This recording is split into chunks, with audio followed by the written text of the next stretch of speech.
పెద్ది నుంచి ఒక పెద్ద అప్డేట్ అయితే వచ్చిందనమాట. సో పెద్ది సెట్స్కి మన చిరంజీవి గారు వచ్చారనమాట. సో మళ్ళీ వచ్చి మన రామ్ చరణ్ గారు నెక్స్ట్ లెవెల్లో ఉన్నాడు. ఆ యొక్క ఇదిని చూస్తున్నట్లయితే ఈ గెటప్ ఇలా ఏంటంటే మన రామ్ చరణ్ గారి ఫ్యాన్స్కే వాళ్ళ కోసమేనమాట ఈ గెటప్ అనేది. మామూలుగా షర్టు వేసుకొని నేను వీడియో చేసేవాడిని. సో సేమ్ ఇదే విధంగా మన రామ్ చరణ్ గారు యొక్క ఇదిలో కనిపిస్తాడనమాట మీరు చూసుకున్నట్లయితే. సో పెద్ద సెట్స్లో రామ్ చరణ్ గారు సేమ్ ఇదే విధంగా ఉంటాడనమాట. ఓకేనా. సో ఈ రీతిలో ఉన్నప్పుడు మన చిరంజీవి గారు అక్కడికి రావడం అనేది జరిగింది. అది కాకుండా దీనికి సంబంధించి ప్రీమియర్స్ ఆ యొక్క యూఎస్ఏలో $100,000 అనేది సంపాదించిందని చెప్పి ఇంతకుముందు వీడియోలో కూడా చెప్పాను నేను. సో అంటే దాదాపు ₹1 కోటి అనమాట. అది వితిన్ 24 అవర్స్లో. ఓకేనా. సో ఒక పెద్ద గొప్ప విషయమనే చెప్పుకోవచ్చు అనమాట. ఈ గెటప్కి ఏంటి బ్రో ఇలా వేసేవు, షర్ట్ వేసుకొని చేయొచ్చు కదా అని అంటే ఒక ఎమోషన్ అనేది ఉంటుంది. అది దానికోసం చేయడం అనేది జరుగుతుంది అనమాట. అది లాస్ట్లో తెలుస్తుంది. మీరు వీడియోని ఎండ్ వరకు చూడండి, మీకు ఒక క్లారిటీ వస్తుంది అనమాట. ఎవరైనా సరే ఛానల్కి కొత్తగా వచ్చినట్లయితే ఫస్ట్ సబ్స్క్రైబ్ చేసి బెల్ ఐకాన్ ఆన్లో పెట్టుకోండి బ్రదర్స్, ఎవరు మిస్ చేయదు. సో పాయింట్ ఏంటంటే మన పెద్ద సెట్స్కి మన చిరంజీవి గారు వచ్చి రాగానే మన రామ్ చరణ్ గారిని చూశారనమాట. రామ్ చరణ్ గారిని చూడగానే సేమ్ ఇదే విధంగా ఉన్నాడు. ఒక శాల్వ కప్పుకో ఉన్నాడు అనమాట. జస్ట్ లోపల ఒక నిక్కర్ ఉంటుంది అంతే. నాకు తెలిసి ఒక పహిల్వాన్ లాగా ఆ యొక్క ఇదిలో కనిపిస్తున్నాడు కాబట్టి సో చాలా మంది టెక్నీషియన్స్ ఉన్నారనమాట అక్కడ పెద్ద సెట్స్లో. ఎడిటరు, ప్రొడక్షన్ వాల్యూ వాళ్ళకి సంబంధించిన వాళ్ళు, డైరెక్టర్లు ఇద్దరండి, ఒకరు కూడా కాదు. సో ఒకరు వచ్చి సుకుమారు, ఇంకొకరు వచ్చి మెయిన్ డైరెక్టరు. సో బుచ్చిబాబు గారి ఓకేనా. సో వీళ్ళిద్దరు కలిసి తీస్తున్నారు కాబట్టి ఆల్రెడీ దీనికి సంబంధించి ఒక లవ్ స్టోరీ అనుకున్నారు. ఎవరు? బుచ్చిబాబు గారు ఒక లవ్ స్టోరీ తీసి వదులుదాంలే అని అనుకున్నారనమాట. కానీ ఎప్పుడైతే సినిమా కాంపిటీషన్ అనేది ఎక్కువైపోయిందో, ఎప్పుడైతే మూవీకి ఇంత హైప్ ఉందని చెప్పి తెలిసిందో, స్టోరీ మొత్తం మార్చేశాడు అనమాట. సో ఏదో ఒక ఎలిమెంట్ అనేది పెడితేనే మూవీలో హైలైట్ అవుతుంది. ఏదో ఒక క్యారెక్టర్ని తీసుకొని వస్తే మూవీని అక్కడి నుంచి మూవీ స్టోరీ అనేది టర్న్ అవ్వాలి అని చెప్పి చెప్పడం అనేది జరుగుతుంది అనమాట. దానికి నిదర్శనం మన సుకుమార్ గారే. క్లారిటీగా తెలుస్తుంది. ఏదో ఒక చిన్న లవ్ స్టోరీ ఏదో పెట్టి తీసేస్తే అది నార్మల్గా అందరూ చూసే లవ్ స్టోరీ, అది తెలిసిందే కదా. సో ఒక ఊర్లో ఏదో ఒక ఊరిని గెలిపించడానికి మనోడు ట్రై చేస్తుంటాడు అని చెప్పి అందరికీ ఇది తెలుసు అనమాట. So the best quality, the best output అనేది రామ్ చరణ్ గారిని వేరే లెవెల్లో చూపించాలి అని అనుకోవాలంటే మన సుకుమార్ గారు ఎంటర్ అయ్యాడు అనమాట.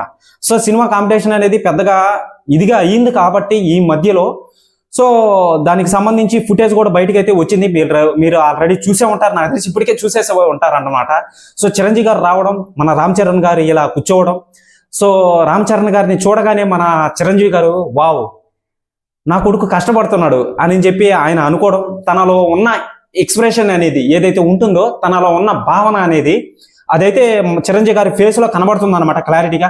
సో చాలా గొప్ప విషయం అని చెప్పుకోవచ్చు చిరంజీవి గారికి, మళ్ళీ వచ్చి రామ్ చరణ్ గారి ఫ్యాన్స్కి. ఓకేనా. సో ఈ గెటప్ కూడా దానికోసమేనండి. సో ఆ చిన్న ఇది కోసం అనమాట. అది కాకుండా తెలుగు ఇండస్ట్రీలో హ్యాండ్గా ఉన్న ఇది ఆ యొక్క ఫిజిక్ అనేది ఎవరికి లేదనమాట, అంత ఫిట్నెస్. సో మన రామ్ చరణ్ గారికే ఉందని చెప్పి చెప్పుకోవచ్చు అనమాట. సో రామ్ చరణ్ గారు మీకు జస్ట్ శాంపుల్ అండి, అక్కడ చూపించిందే నేను చూపిస్తున్నాను అనమాట. చూపించాలి బ్రదర్, చెయ్యాలి అని చెప్పి చెప్తున్నాను అనమాట నేను. ఇదిగో ఈ విధంగా చూపిస్తాడు అనమాట. తెలుస్తుందా? ఇదిగో చూడండి, ఈ విధంగా చూపించినప్పుడు ఈ విధంగా సో మన రామ్ చరణ్ గారి హ్యాండ్ పవర్ అనేది కనిపిస్తుంది అనమాట. అక్కడ మన సుకుమార్ గారు, మళ్ళీ వచ్చి బుచ్చిబాబు డైరెక్టర్, ఇద్దరు సేమ్ ఇదే విధంగా చూపిస్తారనమాట. సేమ్ ఇదే విధంగా చూపించినప్పుడు ఎవరి హ్యాండ్ ఎక్కువ గొప్పగా ఉందని చెప్పి మన రామ్ చరణ్ గారే చెప్తారు, నాకన్నా ఆయనదే బాగుందని. అసలు విషయం పాయింట్ ఏంటంటే రామ్ చరణ్ గారిదే హైలైట్గా ఉంది అక్కడ హ్యాండ్ పవర్ అనేది.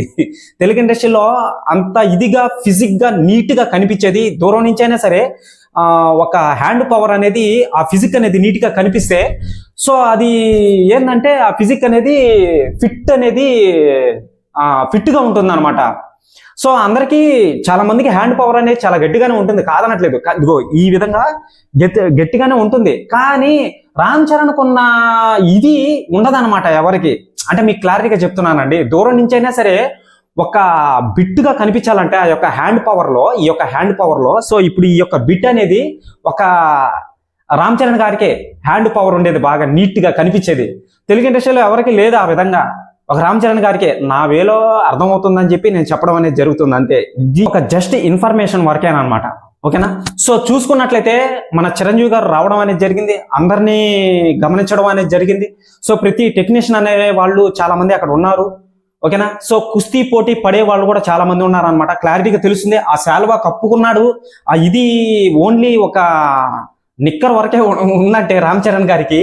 అక్కడ కుస్తీ పోటీ జరుగుతుందని చెప్పి క్లారిటీగా తెలుస్తుంది అనమాట. సో ఈ యొక్క ఫుటేజ్ అనేది ఆల్రెడీ చాలా రోజుల నుంచి వచ్చింది, కానీ వెలుగులోకి అయితే ఈ మధ్యన వచ్చింది అనమాట. ఈ వీడియో చేయనాటికి కారణం కూడా అదేనమాట. ఓకేనా. సో ఆల్రెడీ $100 అనేటివి దాటేసింది కాబట్టి ఇప్పుడు ప్రస్తుతానికి ఈ యొక్క సంఖ్య అనేది పెరిగే అవకాశం ఉంది, ఇంకా వచ్చే అవకాశం ఉంది, అప్డేట్లు పరంగా వచ్చే అవకాశం ఉందన్నమాట. సో నిన్నటి నుంచి వాళ్ళు ప్రమోషన్స్ అనేటివి చాలా గట్టిగానే చేసుకుంటున్నారు అనమాట. ఓకేనా. యూఎస్ఏలో, యూకేలో, మళ్ళీ వచ్చే నార్త్ అమెరికా సైడు, మళ్ళీ వచ్చే మన ఇండియాలో హిందీ బెట్టులో చూసుకున్నట్లయితే జియో స్టూడియో వాళ్ళు ఈ యొక్క మూవీని అక్కడ వదులుతున్నారు అనమాట, ఎక్కువ స్క్రీన్స్ ని పెట్టి. ఓకేనా. సో ఒక పెద్ద విధ్వంసాన్ని సృష్టిస్తుందని చెప్పి క్లారిటీగా తెలుస్తుంది అనమాట. రామ్ చరణ్ గారు అలా బిగించినప్పుడు హ్యాండ్ పవర్ అనేది చాలా నీట్గా కనిపించింది. ఎక్కువగా ఆ ఫిజిక్ అనేది రామ్ చరణ్ గారికే సాధ్యం అనుకుంటా నాకు తెలిసి. ఓకేనా. చాలా మంది సీజే వాడతారండి హ్యాండ్ పవర్ కి, ఆ యొక్క బాడీకి చాలా మంది సీజే వాడతారనమాట. ఎగ్జాంపుల్ మీకు ఏ మూవీ అంటే సాహోలో ప్రభాస్ కి పైనుంచి ఒక కొండ మీద నుంచి దూకుతాడు కదా. సో ఆ యొక్క నడుం దగ్గర జీరో కట్ అనేది ఒకటి ఉంటుంది అనమాట, అది విఎఫ్ఎక్స్ సీజే అనమాట. అది కాకుండా బాహుబలిలో రాణా కొట్టినప్పుడు ప్రభాసు అక్కడ పడినప్పుడు నా యొక్క శివలింగం మీద చేయి పెట్టినప్పుడు ఒక బూడిద అనేది ఇలా పూసుకుంటాడు కదా, అది సీజే.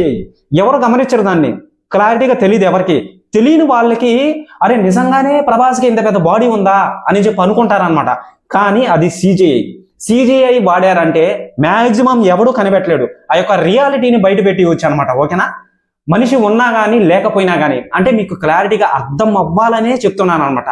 ఇదంతా ఎందుకు చెప్పావరా అనంటే మన రామ్ చరణ్ గారు అవన్నీ ఏం లేకుండా రియాలిటీని బయట పెట్టాడు అనమాట. హ్యాండ్ పవర్ అనేది, ఆ యొక్క బాడీ, ఆ యొక్క ఫిజిక్ అనేది, రియాలిటీ అనేది ఎటువంటి సీజీఐ వాడకుండా రియాలిటీని బయట పెట్టాడు అనమాట. అందుకని చెప్తున్నా ఇదంతా. ఓకేనా, అర్థమైందా? సో ఎందుకు బ్రో పక్కన వాళ్ళని తక్కువ వచ్చి చేసి మాట్లాడతావు అని అంటే, నేను తక్కువ వంచన చేయలేదండి. జస్ట్ సీజేఐకి, విఎఫ్ఎక్స్కి మళ్ళీ వచ్చి ఈ యొక్క క్వాలిటీ గురించి జస్ట్ ఒక చిన్న ఇన్ఫర్మేషన్ ఎగ్జాంపుల్ అనమాట ఇది, అంతే. అంతకు మించి ఇంకేమీ లేదు. నేను ఎవరిని తక్కువ అంచనే లేదు. ఒకసారి ఆలోచించండి, మీకు అర్థం అవ్వాలనే చెప్పాను అనమాట. ఓకేనా. సో రామ్ చరణ్ గారు నెక్స్ట్ లెవెల్లో కనిపిస్తున్నాడండి. నేను ఇప్పుడు చూసిన పోస్టర్ల కల్లా, సో ఒక సినిమాలో అంటాడు కదా, ఏ ఫోటో లేనిది ఆనందం ఈ యొక్క ఫోటో నాకు ఇచ్చింది అని చెప్పి, సేమ్ అదే విధంగా చిరంజీవి గారు వచ్చినప్పుడు అక్కడ ఉన్న టెక్నీషియన్స్ చాలా మంది ఉన్నారండి. కుస్తీ పోటీ పడేవాళ్ళు చాలా మంది చేతులు కట్టుకొని ఇలా చిరంజీవి గారు రాగానే చాలా మర్యాద పూర్వకంగా ఇలా నిలబడి ఆయన వైపు చూస్తున్నారనమాట. మొత్తం చెక్ చేసుకొని వెళ్ళాడు అనమాట. మూవీ హిట్ అవుతుందా హిట్ అవ్వదా అని చెప్పి అనుకుంటే, సో మన బుచ్చిబాబు గారే ఇన్వాల్వ్ అయ్యి ఉంటే కొంచెం యావరేజ్ అయ్యి ఉంటుందేమో తెలియదు కదా అని చెప్పి మన ఊహాగమనం అనమాట. చాలా మందికి డైరెక్ట్ గా రంగస్థలానికి పనిచేసిన ఎడిటరు మళ్ళీ వచ్చి సుకుమార్ గారు డైరెక్ట్ గా ఇన్వాల్వ్ అయ్యారు. మూవీ అనేది పక్కా హిట్, ఇది మటుకు నాకు తెలిసి. ఓకేనా. సో రామ్ చరణ్ గారు ఫ్యాన్స్ ఎవరైతే ఉన్నారో వాళ్ళు ఆలోచించాల్సినంత అవసరం లేదు, ఏమవుతుంది ఏంటి అని చెప్పి వాళ్ళకి టెన్షన్ అనేది ఉంటుంది అనమాట. అన్నీ ఏం లేదండి, టెన్షన్ పడాల్సినంత అవసరం ఏం లేదు. సో మీరు ఆలోచించుకోవాల్సినంత అవసరం లేదు. మూవీ అనేది పక్కా హిట్, ఎందుకంటే సుకుమార్ గారు ఇన్వాల్వ్ అయ్యాడు అనమాట. ఇంకా ఎడిటింగ్ అంటవా నెక్స్ట్ లెవెల్లో ఉంటుంది.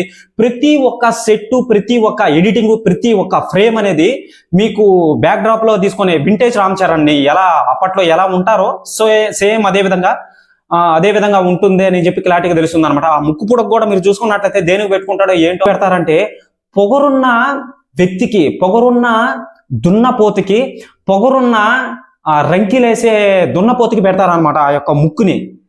సో ఎందుకు పెడతారంటే కుస్తీ పోటీ పడేటప్పుడే పెడతారనమాట, ఆ పొగరని తగ్గించడానికి. మరి చూడాలి ఆ మూవీలో ఎలా చూపిస్తారో ఏంటో. నేను చెప్పిన ఇన్ఫర్మేషన్ మొత్తం మీరు ఒకసారి ఆలోచించుకోండి. ఇది జస్ట్ ఇన్ఫర్మేషన్ వరకే, నా ఊహాగమనం అనమాట. మూవీ వచ్చిన తర్వాత ఏ విధంగా ఉంటుందో మీకు తెలిసిందే. సో విధ్వంసాన్ని సృష్టిస్తుందని చెప్పి నాకు తెలుస్తుందన్నమాట క్లారిటీగా. ఇదండి అప్డేట్ అనేది.